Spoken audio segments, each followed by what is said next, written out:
Pemirsa, kebijakan pemerintah mengenai pupuk tidak pernah terlepas dari kepentingan mafia pupuk.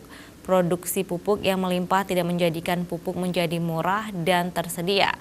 Dan sebagian besar pupuk tersebut dipindah tangankan kepada mafia pupuk untuk kemudian dijual kembali kepada petani dengan harga yang lebih tinggi.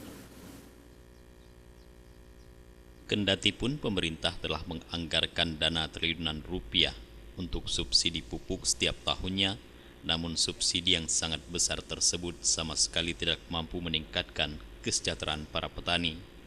Fakta di lapangan, pupuk selalu langka dan mahal.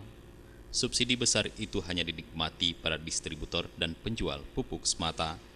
Menanggapi hal itu, salah seorang tokoh masyarakat Kecamatan Sukamakmur, Sukri Rahmat, meminta agar pemerintah mengubah cara penyalurannya agar subsidi pupuk dapat diterima langsung oleh para petani. Seharusnya pemerintah memang harus membuat program untuk peningkatan hasil panen petani, salah satunya dengan irigasi dan bantuan langsung yang menyentuh kepada petani seperti misalnya pupuk. Memang sekarang ada program pemerintah untuk subsidi pupuk, tetapi masih terasa berat sampai ke tingkat petani. Nah, alangkah bagusnya kalau kemudian program itu dirubah langsung bantuan subsidi, apakah dalam bentuk kelompok, apakah per desa, apakah dalam bentuk kelompok, apakah per desa, apakah per orang, ini tinggal program teknisnya saja.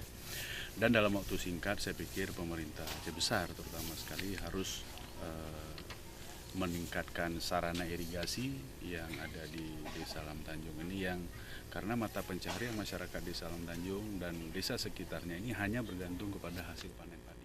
Selama ini diakui Sukri, subsidi pupuk di Aceh khususnya hanya dinikmati oleh para penyalur pupuk, sementara para petani tetap membeli pupuk dengan harga yang sangat mahal. Sukri menilai ada beberapa hal yang menjadi sumber masalah kelangkaan dan kekacauan distribusi pupuk bersubsidi. Di antaranya adalah yang namanya barang subsidi seharusnya tidak diperdagangkan. Selain itu, pupuk subsidi mestinya disalurkan dan biaya penyaluran ditanggung negara.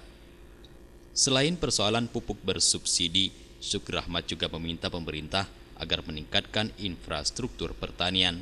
Seperti halnya di kawasan Alam Tanjung, Kecamatan Sukamakmur, terdapat ratusan hektar areal sawah warga yang sampai dengan saat ini belum mendapatkan aliran air irigasi yang maksimal. Jufrizal, Aceh TV.